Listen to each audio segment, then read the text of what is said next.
Fui violada en junio de 2018 por un viejo amigo que conocía desde hacía unos 5 o 6 años. Ocurrió en su casa después de una fiesta que se hizo ahí.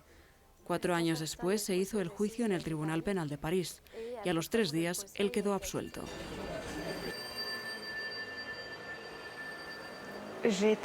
Fui violada en octubre de 2016. Presenté la denuncia gracias a mi madre. A pesar de haber tenido que esperar 6 años, estaba segura de que podríamos decir, bueno, se hizo justicia. Pero eso no fue lo que pasó.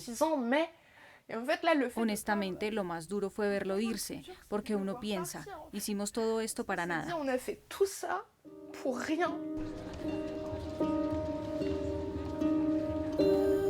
En Francia hay cientos de historias como las de Karine y Clara. Según las más recientes cifras publicadas por el Ministerio de Justicia, entre unos 1000 casos de violación, solo 12 agresores terminan en la cárcel. Los testimonios de las víctimas revelan las dificultades de un periplo judicial plagado de obstáculos, en el que cada etapa es una nueva fuente de frustración. El violador de Karine era un taxista. Una noche, cuando ella había salido de trabajar, el hombre la convenció de subirse a su auto. Era un taxista, estaba de noche, era tarde, no debía haberme subido. Además, yo era joven y tuve que haberlo visto venir. En realidad, no dejaba de pensar que tuve que haberlo presentido, que no lo vi venir y que nadie me iba a creer si para todo el mundo era tan evidente. Creo que esa fue la sensación que más tiempo me duró. El hombre fue identificado. Sus antecedentes penales revelaron una primera condena por agresión sexual. Unos días después de la denuncia de Karine, el hombre incluso tuvo tiempo de abusar de otra mujer antes de ser buscado por la justicia. Después de 6 años de proceso penal, se determinó que el hombre había violado a Karine. Pero a pesar de haber sido condenado, el violador salió libre del tribunal por medio de una reducción de sentencia. Tenía una condena de 4 años de libertad condicional con 2 años de prisión, pero con posibilidad de reducción. Nos pareció que emitieron esa sentencia a propósito para que no pudiera pasar un solo día en la cárcel. ¿Por qué? Porque era un hombre con trabajo, dirigía su propia empresa y llevarlo a la cárcel habría interferido con la continuidad de su tratamiento psiquiátrico, que seguía desde hacía varios años, y además porque las cárceles están llenas.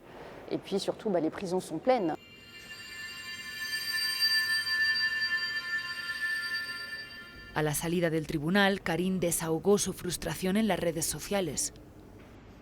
En realidad, le dieron esa pena porque tuvo un hijo hace 2 años y no se quería romper la vida de un padre. Entonces, a mí me gustaría saber, si violo y después tengo un hijo, ¿yo tampoco iría a la cárcel? ¿O es algo que solo pasa cuando violan a las mujeres? Esta clase de juicios mediatizados contribuyen a debilitar la confianza en la institución judicial. En los casos de violación, muchas víctimas no llegan hasta el final del proceso. Algunas ni siquiera se animan a iniciarlo. La primera etapa, que implica presentar una denuncia, es todo un desafío. En general, una persona que ha sido víctima de violación ha sido violada por alguien muy agresivo, que le dio órdenes de quedarse callada, que la amenazó. Si hablas, te mato. Eso da mucho miedo. Además, aquí en Francia todavía hay mucha disuasión a la hora de presentar una denuncia, porque no sabes cómo te van a tratar. Puede que no te traten bien.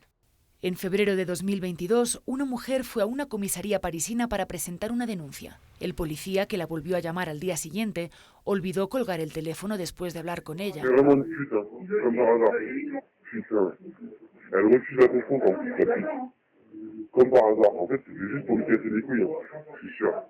Cuando se trata de violaciones, los estereotipos son difíciles de superar. Tuvimos un caso en el que una mujer había sido violada por un hombre que había conocido por internet. Y el policía le había dicho: señora, un encuentro con alguien que conoció por internet en la casa del agresor, hay que desconfiar, ¿no? No se puede hablar realmente de violación. La mujer se fue sin presentar una denuncia. En Francia, solo 1 de cada 10 mujeres víctimas de violación presenta una denuncia. En esta comisaría se tomaron medidas a la altura del problema. En la entrada, la confidencialidad todavía es limitada, porque hay que identificarse como víctima de violencia sexual sentada al lado de un desconocido que ha venido a denunciar el robo de su billetera. Pero aquí la principal consigna es la comprensión. Las víctimas son recibidas por un investigador especializado, un psicólogo y un asistente social. Tienen incluso una habitación especial para las mujeres que llegan en situación de emergencia extrema. Es un espacio pequeño, pero totalmente equipado con baño, ducha, lavamanos y lo necesario para pasar la noche, con una cama y una cobija. También hay una segunda cama en caso de que la víctima venga con un niño para que puedan pasar la noche aquí. Hemos visto la diferencia que a veces puede haber entre los relatos y la cantidad de denuncias presentadas y la cantidad de investigaciones. Entonces nos pareció que era indispensable mejorar para inspirar confianza, para probar que estamos 100% a su disposición, que no volveremos a pasar nada por alto. Sistemáticamente, de inmediato se notifica a la Fiscalía para que la investigación tenga una orientación desde el comienzo. A partir de ese momento, las denuncias quedan en manos del fiscal. Pero para las víctimas es una especie de lotería que constituye la segunda etapa de su periplo judicial. Éric Corbeau es el fiscal general del Tribunal de Apelación de Poitiers. Desde hace 30 años trabaja en la fiscalía. Sabe que la percepción de los jueces puede resultar determinante en el seguimiento de los casos. En Francia, el 70% de las denuncias que se reciben se clasifican sin darles seguimiento. Para evitar este problema, el fiscal aboga por una formación especial para los jueces, lo cual implica, primero de todo, repasar la legislación. Cuando se recibe una denuncia o se comprueba un hecho, se debe analizar si se cumplen todas las condiciones de esa infracción. ¿Hubo efectivamente penetración de tipo sexual?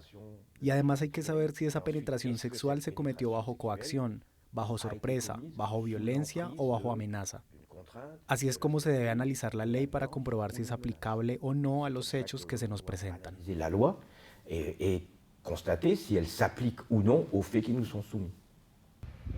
Comprobar la infracción significa recolectar pruebas, otro gran obstáculo. Las víctimas son remitidas a unidades clínico-forenses como esta, el único organismo autorizado para elaborar los informes médicos admisibles en un tribunal penal. Pero en la mayoría de los casos el examen no revela ningún signo visible de la violación. Cuando la víctima se da cuenta de que la persona la está sujetando con demasiada fuerza o de que está tratando de estrangularla para evitar que grite y que corre el riesgo de ahogarse, no solo tiene miedo de que la violen, sino también de que la maten. Entonces piensa, bueno, voy a dejarme, entre comillas, porque no quiero morir. Y por eso a veces no encontramos lesiones de agresión o de defensa. No las hay o son muy mínimas. Ante la cantidad de demandas y la falta de médicos forenses, a veces es necesario esperar hasta 15 días para obtener una cita. Tiempo suficiente para que desaparezcan los hematomas y otros rastros de ADN. ¿Por qué hay que tener una cita? Hablando de emergencias legales es un poco contradictorio, pero es para evitar que lleguen 10 personas a la vez y también porque se necesita tener tiempo suficiente para dedicarle a cada persona. No solo hay que hacer un examen físico, también hay que evaluar el impacto psicológico y eso a menudo toma más tiempo. La recolección de pruebas parece una carrera contrarreloj, pero a veces se necesitan años para que una víctima tome conciencia de la violación y se decida a presentar una denuncia. No siempre hay pruebas materiales porque a veces las víctimas denuncian los hechos mucho tiempo después. Y eso, efectivamente, es algo muy común.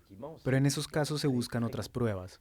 Es el trabajo de los investigadores y de la institución judicial, buscar otras pruebas. Buscar otras pruebas implica un largo ciclo de peritaje y peritaje de comprobación. La vida de las víctimas es examinada con lupa.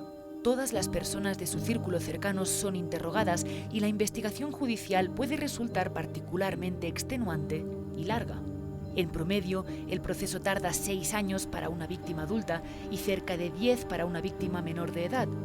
Los elementos presentados en los tribunales penales delante de jueces escogidos al azar pueden ser devastadores tanto para los acusados como para las víctimas y afectar los veredictos.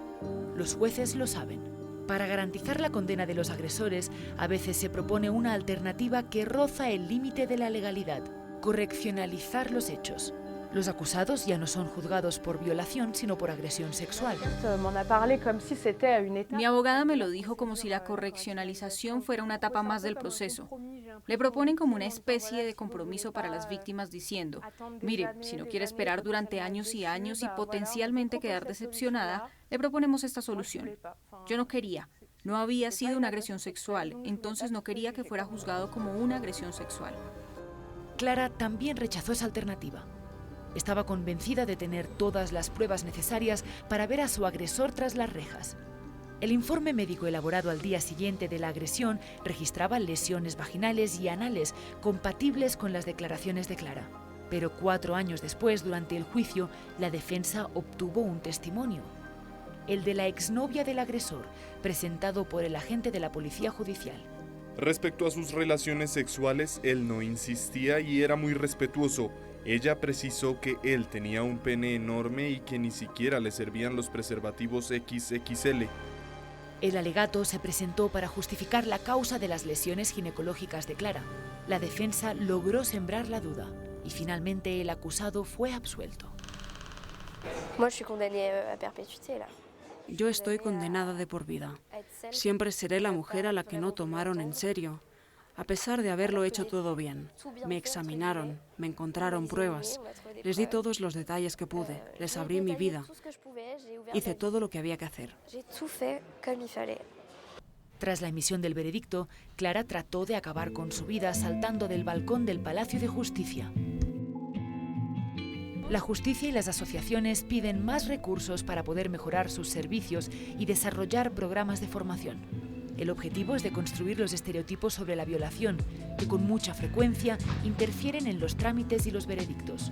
En 9 de cada 10 casos, la violación no ocurre en un callejón sombrío, sino en el silencio del hogar, a puerta cerrada.